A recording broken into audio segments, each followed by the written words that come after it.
Podcast Raízes. Oi pessoal, tudo bem? Eu sou Nataliana Santos, mestranda do Programa de Pós-Graduação em Educação Profissional e Tecnológica, Prof-EPT, aqui mesmo do Instituto Federal de Roraima, Campus Boa Vista. E você está ouvindo agora o podcast Raízes, que é um produto educacional fruto da minha pesquisa de mestrado intitulado Profissional e Tecnológica de Nível Médio, Práticas Pedagógicas no Campus Boa Vista do Instituto Federal. E podcast Raízes por quê? Porque vai falar de temas da história e cultura afro-brasileira e africana. Afinal de contas, o povo brasileiro foi constituído com a participação dos índios, dos europeus e dos africanos.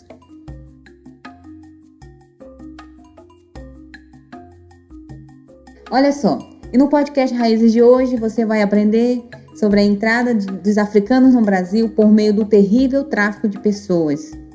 Aprenderá também sobre conceitos como diáspora, afrodescendente. Olha, e se você sempre quis saber como eu, por que os portugueses conseguiram tirar os africanos do seu lar, saberá aqui. Além também da resistência dos africanos. Há quem diga que eles não resistiram, que eles só choraram, mas não é verdade. Olha, e essa reflexão vai ajudar você a turbinar o seu conhecimento sobre a história e cultura afro-brasileira e africana. Esse é o podcast Raízes e o tema de hoje é Africanos no Brasil.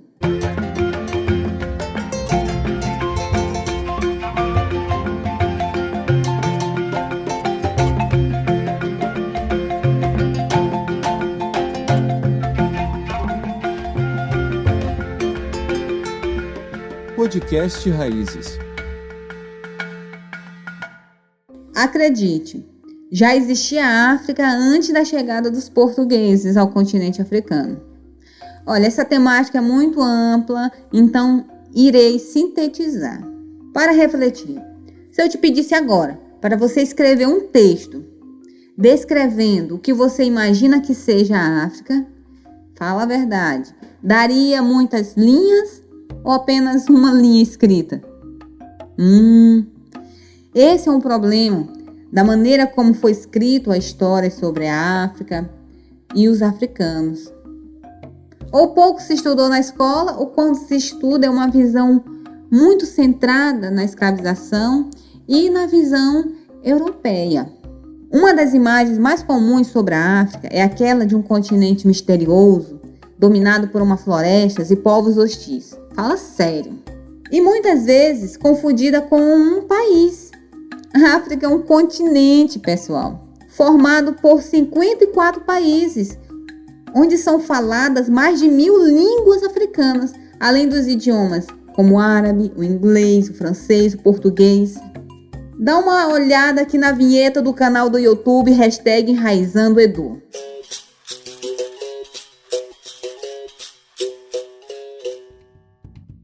Até recentemente, muito pouco era estudado sobre a história da África, normalmente reduzida à antiguidade aos egípcios. Porém, o crescimento do interesse e importância desse continente jogou luzes sobre a esquecida África subsaariana. Cercados por florestas, savanas, montanhas, o mar e o deserto, e convivendo com uma rica fauna, esses africanos viviam em pequenos reinos, muito parecidos com as cidades-estado da antiguidade. Dominavam técnicas de agricultura, metalurgia e mineração.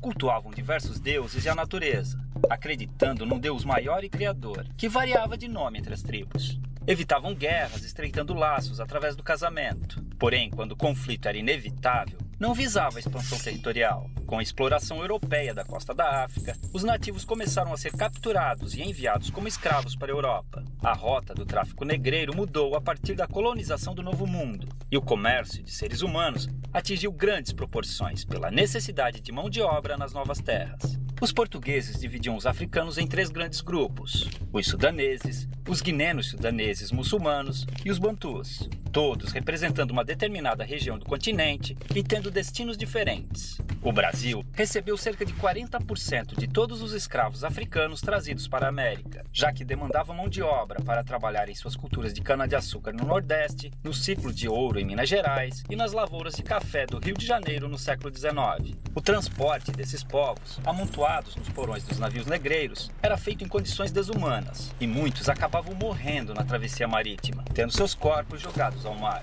Já desembarcados, os escravos eram vendidos e conduzidos aos seus destinos nas fazendas, onde eram obrigados a trabalhar de sol a sol, com roupas e alimentação de péssima qualidade. Dormiam em habitações escuras e úmidas, as senzalas, e muitas vezes eram acorrentados para evitar fugas. Os castigos físicos eram comuns, e o mais usado era o açoite. Olha só, e os locais que mais receberam esses seres humanos que foram trazidos para serem escravizados foi Rio de Janeiro, Recife e Salvador. Existe uma diferença entre a escravização entre os reinos africanos e portugueses. A escravização no continente africano sempre existiu e era uma instituição central e em muitas regiões africanas. Só que nós temos que entender que a África não é como o Brasil. Ela era, na época, composta por vários reinos, tribos, e ela não tinha unidade de nação como nós temos no Brasil agora e como eles têm hoje. Então, nós temos que entender no sentido da época. Naquela época, eram comuns as guerras tribais, e nessas guerras eles capturavam prisioneiros, e esses prisioneiros eles vendiam, porque os prisioneiros não faziam parte da família deles, os prisioneiros eram inimigos. Então, realmente, na África, havia, sim, a prática da escravização de pessoas. A diferença é a dimensão e o caráter que foi dado. Por quê? Os prisioneiros tornavam-se escravos dos estados e reinos rivais. Porém, com a chegada dos portugueses ali, e outros europeus também, tá, gente? Não foi só os portugueses, não, mas nós vamos focar nessa. Esse comércio ele foi transformado. Ele ganhou um caráter comercial em escala nacional, mundial. Além disso, os portugueses, eles incluíram também justificativas ideológicas. Por exemplo, a questão da religião, da catequização, de trazer a cultura. Então, os portugueses, eles trouxeram justificativas diversas também, como a religiosa e a de caráter racista depois, né? Inicialmente, eles iriam catequizar, mas nós sabemos que, na verdade, a razão, sobretudo, era econômica. As outras razões religiosas e depois a de caráter racista, ela veio mais para dar uma aparência de que eles não eram tão maus assim. Na verdade, nessa história, não existe mocinho. Só os que foram trazidos escravizados, que eram os mocinhos de fato, né?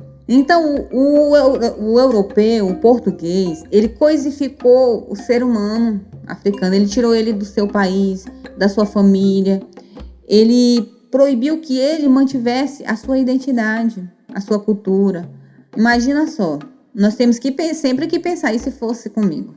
Olha só, não foi só escravização a história do povo africano. Teve também resistência. Veja a vinheta do canal do YouTube do @walltable. Meu tataravô aqui chegou antes da abolição, nessa terra se assentou, começou a evolução. Aqui ele plantou, aqui ele colheu, aqui ele resistiu, aqui ele morreu. Meu bisavô herdou a sua grande missão, não parar de cultuar a sua afro-tradição, de tocar nosso tambor, de fazer nossa oração. Meu bisavô também morreu, mas meu avô herdou o dom, é cantor, compositor e compôs essa canção e me deu para cantar. Eu sou a 6ª geração. Sou quilombo, quilombola, sou rei Congo, sou zumbi, sou o as da resistência, não quero sair daqui. Sou a raça brasileira que sofre humilhação. Sou a história verdadeira que construiu essa nação. E aí, gente, que tipo de dificuldade viveram e como eles resistiram para defender a sua liberdade? Já parou para pensar? Eu acredito que a maior resistência foi manter a sua cultura viva.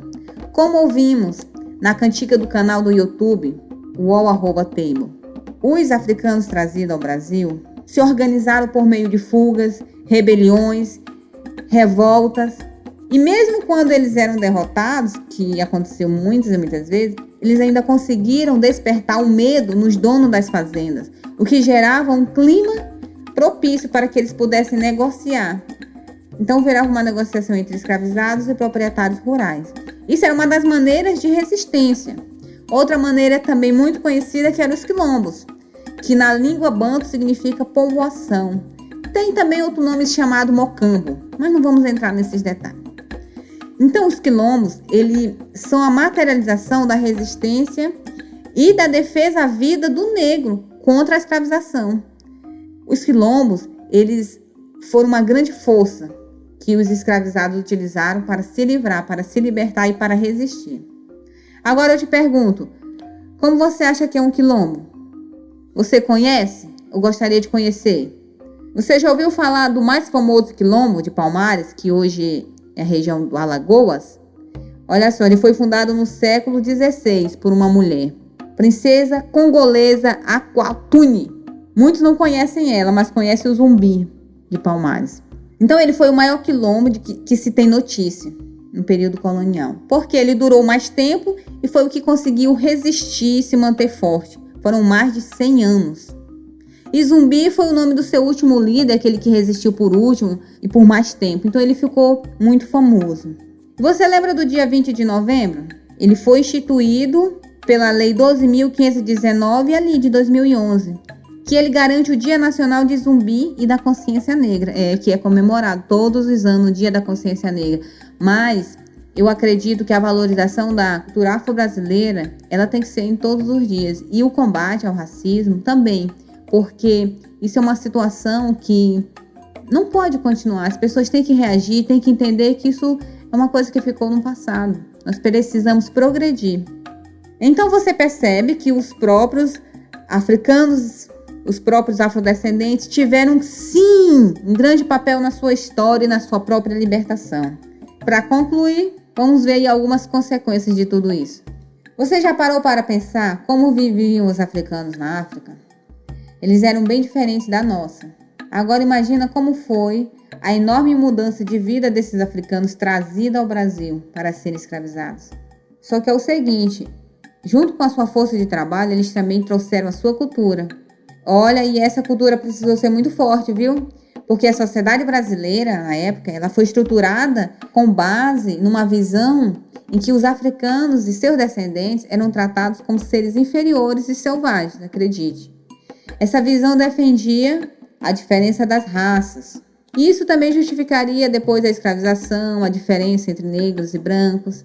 Mas o que é que isso tem a ver com africanos no Brasil? Tem tudo, pessoal. Pois o tráfico chamado tráfico negreiro foi o principal meio e razão de termos africano no Brasil. Mas acredita, olha, eram homens e mulheres portadores de ideias, valores, saberes, religiões e tradições.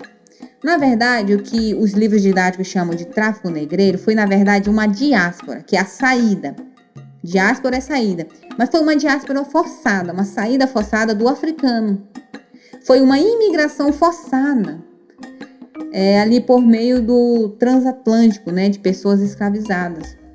Agora, você já se perguntou, mas por que eles fizeram isso? Quais foram as razões para implantar essa escravização de pessoas africanas aqui no Brasil? Olha, isso aconteceu a partir de 1530. Tem várias razões, eu vou te dizer aqui resumidamente. Falta de mão de obra indígena. Os portugueses colonizadores já tinham exterminado grande parte das etnias indígenas. E elas, como já conheciam o Brasil muito melhor do que os portugueses, elas conseguiram desenvolver formas próprias de resistência e de fuga. Os que sobreviveram, claro, né? Então, outra razão foi a empresa escravista. Pessoal, a escravização, naquela época, era um comércio. Era um comércio que dava altos lucros. E os portugueses, eles já se utilizavam desse comércio de pessoas escravizadas para outras regiões. Então a ideia era matar 2 coelhos com uma bala só, já viu essa história? Eles precisavam de mão de obra barata e abundante. Para quê? Para a produção da sua indústria açucareira aqui no Brasil e também, ao mesmo tempo, eles lucravam com o comércio de pessoas escravizadas. Mas aí eu sempre me perguntava, mas como que os portugueses conseguiam, gente, entrar lá no continente africano e tirar as pessoas do seu lar? Por que eles não metiam a bala? A gente tem uma ideia um pouco romântica, né? Mas, pessoal, olha, A partir do século XV, os portugueses eles já tinham uma relação comercial com vários reinos ali na costa do continente africano. Mas como? Eles realizaram uma série de feitorias ali na costa do continente africano e aí eles começaram a desenvolver relações comerciais e diplomáticas. Então eles criaram uma rede de relacionamento e de comércio que se espalhou para dentro do interior do continente africano. Eles compravam as pessoas prisioneiras de guerra, que eram vendidos por determinados reinos, e também eles organizavam grupos que sequestravam as pessoas africanas ali na sua casa. Por isso que havia muitos africanos trazidos que eram reis, princesas, não eram simplesmente prisioneiros de guerra. Chegando ali no porto da África, eles marcavam ali aquelas pessoas e já vendiam, trocavam ali por tabaco, pólvora. Ou seja, por um lado, os comerciantes africanos lucravam e os comerciantes portugueses também lucravam. Então não tem bonzinho nessa história. Ali eles eram embarcados nos navios chamados tumbeiro, porque significa morte, né? Tumba. Porque esses navios, eles cabiam 30 pessoas, eles colocavam 150. Então era uma situação totalmente insalubre, não tinha higiene, não tinha alimentação. Nós precisaríamos de um podcast só para falar da vida durante o translado, porque é muito complexo. Então, pessoal, hoje o Brasil ele é fruto de toda essa história, de toda essa miscigenação. Nós temos o negro, temos o pardo, temos o índio, o branco, o japonês, o italiano. Nós somos uma sociedade que possui diversidade, identidades diversas. O que não se pode é anular ou silenciar como se houvesse uma só. Por quê? O que se questiona, o que a história e cultura afro-brasileira questiona, é porque até o momento pouco se fala do continente africano sobre uma outra visão do próprio africano, não apenas do europeu. Por que não se fala tanto da história do africano como se fala da história do português? Então, pessoal, a nossa sociedade ela não é linear, ela é formada por uma diversidade, por uma miscigenação, cada um tem sua cultura, não podemos silenciar, devemos conhecer todas as culturas, todas as sociedades e conhecer a nossa própria cultura, lembrando que nós somos um povo constituído dessa mistura do negro, do índio, do africano, do português, do europeu. Esse foi mais um episódio do podcast Raízes. Se você gostou, compartilha. Eu te convido a ouvir os próximos episódios e visite também o nosso site Caixa Raízes Nat Prof PT. Lá você vai encontrar, além desses conteúdos, outros episódios e materiais e conteúdos para você continuar aprendendo sobre a história e cultura afro-brasileira e africana. Até a próxima!